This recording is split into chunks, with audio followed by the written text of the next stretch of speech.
Shapangiwa? Nani Yusta kashapangiwa? Aondoka lini? Hatimaye. Kumbe niko sijui maana mpaka nilikuwa namuonea huruma. Sasa jamani, huyu mtoto atazeekea huko kituoni. Hatimaye umepangiwa leo. Taarifa unazo? Ndio, alinipa taarifa toka jana. Ukaambia leo naenda kazini. Ndio. Okay. Unajisikiaje sasa? Najisikia vizuri.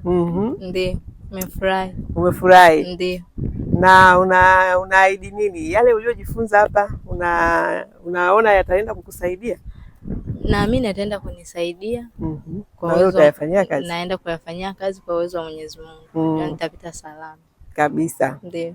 Haya, kwa hiyo umempangia dau wapi? Hapa dai. Kwa hiyo basi tuna imani tutakuona kwenye workshop. Ukipangiwa da usikose workshop zetu. Sawa. Sasa zitaendelea kukujenga na sisi tunaendelea kukuassess. Kwa hiyo ile kama kweli unataka kwenda kwenye ile level basi tunaiona hiyo hapo. Si ndio? Ndio. Teddy bado. Ndio hivyo. Teddy vipi? Wewe umeshtuka? Nimeshtuka, taarifa ya ghafla. Taarifa ya ghafla? Hujapangiwa bado? Sasa jana ndio si uko hapo msaidizi wa usafi. Msimamizi msaidizi. Kiongozi. Kwa hiyo umeshapata na cheo. Wewe uone hicho cheo kizuri.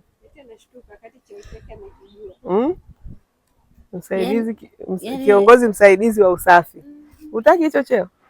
Cheo ni sawa, maana hata ile awamu iliyopita nilipewa pia cheo, maana nilikuwa timekeeper, yani nijue yanaye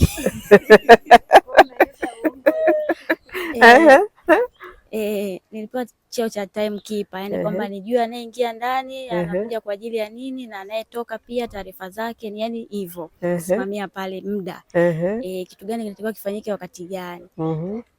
Na baada ya hapo hicho cheo nilikitumikia kwa ilikuwa siku 5 alafu ndo nikapangiwa. Ila hii sasa hivi sasa sijaifanyaje? Sijaielewa, yani wananiambia ni wapapa hapo, sijaelewa yani kwamba sipangiwi.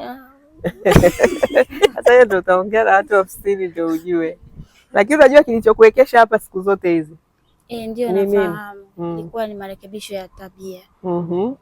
Una muda gani sasa hivi? Inaenda mwezi madam. Ndio hivyo sasa, ndio mavuno ya tabia zako. Unajua kila kitu unavuna unachopanda. Wewe si unaona wenzako wanapangiwa? Ndio naona. Si unaona wenzako wangapi wamekuja wamekuacha? Wengi tu. Wengi? Ndio. Kwa hiyo unaonaje ndani ya mwezi? Nani kabisa, umebadilika kabisa. Kila kitu kimebadilika madam. Wasiwasi wetu ni kwamba hapa kweli umebadilika. Je, ikienda kazini utaendelea? Bosi atakushuhudia kwamba nimebadilika, hata kule pia atakapopangiwa. Ndio. Haya. Yaani huyu tumemnyosha. Umenyooka Sana tu. Lakini unajua ni kwa nia nzuri, sio kwamba tuko hapa kukomoa. Nafahamu hiyo. Unafahamu ni kwa nia nzuri. Nia nzuri kwanza ya kwako binafsi ili uweze kuwa dada mwema ambaye utafika mbali. Lakini nia nzuri pia kwa bosi unayekwenda kwamba usiende kuwa stress. Yaani ili upate hela kule lazima ukampe mtu amani ya moyo. Kama sasa hivi hapa kituoni yaani unatupa amani ya moyo, hata siku Teddy akisema hayupo wewe yani unakava kwenye zoezi la usafi kabisa vizuri. Yaani tayari wewe ni mtu tunayekutegemea kituoni. Sasa tunataka tutakapopeleka kwa client wetu na yeye ajisikie kwamba nina msaidizi mwenye uwezo ambaye hanipi changamoto. Hatutaki kabisa kusikia ile feedback tuliyosikia kule Mara. Ndio. Unajua kuna process kutoka kwenye tabia ulionayo alafu kwenda kwenye tabia ambayo sasa iliyonyooka. Ni mpya. Kuna process ya changes zile kukubaliana na mapokeo. Yaani yale mabadiliko ya papo kwa hapo unajua ni vigumu kwa baadhi ya watu. Sasa ndio hivyo, sio kwa baadhi ya watu. Kwa watu. Yaani kila mtu kubadilika ni process kama ambavyo huwezi ukaongea ndani ya siku moja. Ukizaliwa kuongea ni process. Kutembea ni process. Hata shule tunazosoma ni process. Huwezi ukaenda leo ukapata degree leo, si ndio? Utaenda la kwanza, utaenda la 7, utaenda form 4, utaenda chuo, yani ni process. Kwa hiyo hata mabadiliko ya tabia na sisi tunaamini ni process, na ndio maana huko hapa mwezi mzima tukijaribu kuangalia kama kweli we unapita kwenye hiyo process, kuna mabadiliko ambayo nakwambia uzuri tunayaona, ingawaje hofu yetu ni kwamba usiwe unaficha ficha makucha alafu ikarudi. Hapana kabisa. Ndio maana nikasema mwanzo bosi ambaye mtanipangia kwake atawashuhudieni nyie kwamba yani atarudisha feedback. Mimi siwezi jisemea kwa kweli na sisi hatuwezi kukusikiliza wewe. Umeona tulipokuwa tunaongea habari za Asha hapa, Asha aliongea mwishoni kabisa, lakini watu wote wamemsemea na wote wamemsemea mazuri. Ndio tunachokitaka hicho. Sasa hayo mazuri yatatoka kwa bosi wangu ambaye nitapangiwa kwake. Na sio bosi tu yule mtoa hela, na wale wote walioko mle ndani. So na kata macho watu wengine alafu mtoa hela ndio mnanyenyekea. Hiyo sio tabia nzuri pia. Tabia nzuri kama Asha alivyoishi na watu vizuri, kila mtu kwa upande wake anamwongelea vizuri. Hata wewe mwenyewe Asha umemwongelea vizuri. Nasema ingawaje ni msomi, lakini alikuwa anakusikiliza kwa unyenyekevu na kutaka kuonyesha kabisa kwamba anataka kujifunza. Kama kuna jambo ambalo alikwenda vizuri atalirekebisha. Sasa huo ndio unyenyekevu ambao tunautaka. Na sio sisi tunautaka, watu wanautaka. Watu ambao tunataka hela zao lazima tuweze kufata vitu ambavyo wanavitaka. Na hizo ni sifa za kimungu jamani. Si wote tunamwamini Mungu. Mungu hatufundishi ujeuri, Mungu hatufundishi kusema uongo, kuwadharau watu. Mungu anatufundisha upendo. Ukiwa na upendo huwezi kumdharau bosi wako wala hata watoto wake au watu wanaoishi nao.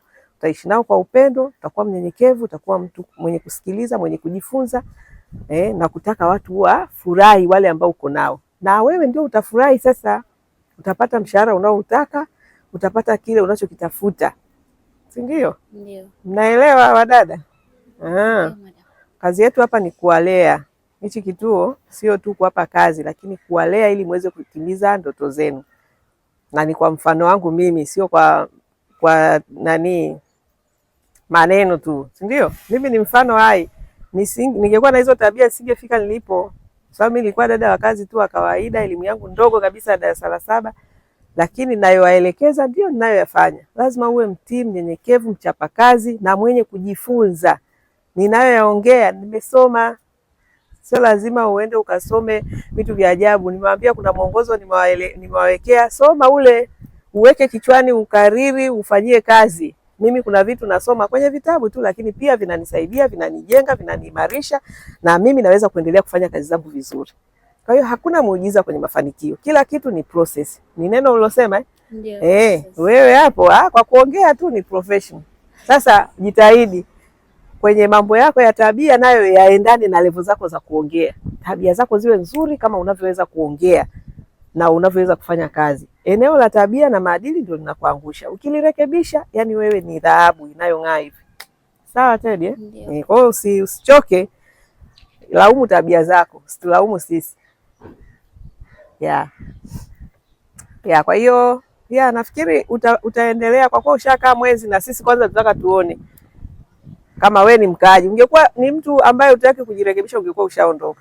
Ila kama upo mpaka sasa unaanza kunishawishi kama kweli wewe ni mtu ambaye una dhamira ya kubadilika. Mimi kwa hapo unaanza kunishawishi. Mwanzo nilikuwa sikuamini kabisa kama ungeweza kubadilika kwa feedback zile. Ila kwa sasa kidogo unanishawishi. Kwa sababu mpaka sasa unavumilia kukaa hapa, basi kuna kitu kweli wewe mwenyewe umekiona na uko tayari kukifanyia kazi. Basi mimi na imani hata ofisini wataweza kuona hilo, na huenda hiyo ikakuriwadi ukapata ukarudi kwenye smart. Usiharakishe. Huenda unaandaliwa sehemu ambayo ni wanasema mkataa pema pabaya. Wewe unakimbia hapa, unakimbia kupangiwa, kumbe unakataa pema. Kumbe ungebaki kwenye level yako. You never know. Lakini sisemi hivyo ili kukushawishi. Nataka tu nikwambie, yani usiwe na haraka. Muombe Mungu, si unasali? Ndio. Naomba Mungu naye akusaidie, na akiona kweli ndani ya moyo wako umedhamiria kubadilika, yeye ndio atakuletea bosi. Sisi hao wote watu wanaoenda, kwani sisi ndio Unajua sisi tunapanga, lakini Mungu alishapanga. Mungu anayejua. Sasa hivi wewe uko hapa, lakini Mungu anajua bosi wako ni nani. Ndiyo. Anamjua. Kwa hiyo omba Mungu pia upate bosi mzuri. Lakini pia omba Mungu, you never know, unaweza kuna wadada wanakuja hapa unashangaa amepangiwa daraja hata uamini. Lakini ni kila mtu na namna pia anavyojitahidi mwenyewe, unamwomba Mungu na jitihada unazoweka, then sehemu nyingine unamwachia Mungu naye anatenda. Kwa hiyo hayo ndio maneno yangu kwako. Hongera kwa kuendelea kuwa mvumilivu licha ya hizo tabia, lakini kwa kuendelea kuonyesha una nia kubadilika. Kwa hilo nakupongeza, na ninaamini binadamu ana chance ya kubadilika. Ndio maana mimi mara nyingi mtu ambaye anaomba huwa napenda kumfikiria, kumpa chance. Ila yule ambaye anakaza shingo, dada ukimwambia una ujeuri ondoka, anaondoka. Huyo mimi sitaki kuongea naye kabisa. Lakini ukimwambia dada tunakuondoa kituoni na nini, akaanza kuomba, jamani nipeni chance, mimi naamini kabisa binadamu ana uwezo wa kubadilika. Wakati mwingine mpaka upate kifinyo kidogo ndio kama huyu alipokuja tukamwambia hapana. Yeye mwenyewe ndio aliomba chance. Tukampa chance na kweli tumeona mabadiliko. Kwa hiyo nakupongeza sana kwa hiyo. Asante. Leo sikuchambi sana na mabadiliko makubwa. Haya jamani, mimi nafikiri kwa kipindi chetu kwa leo labda kama kwa upande wa ofisini mna neno lolote au mnaendelea tu na training za kawaida. Haya, sawa. Haya, ila mimi siwaoni kwenye hizo training, yani natamani nisikie yale ambayo wana yani waonyeshe kweli wanajua wanachotakiwa kwenda kufanya. Usisikilize tu liingie huku litokee huku. Fanya jitihada zako za kujua haya malezi haya ni nini, masuala haya ya nidhamu ni nini. Yani unapokuja kwenye kipindi onyesha kweli tuko pamoja, yani umeelewa kile ambacho tumekufundisha. Haya, mimi nimemaliza. Haya jamani.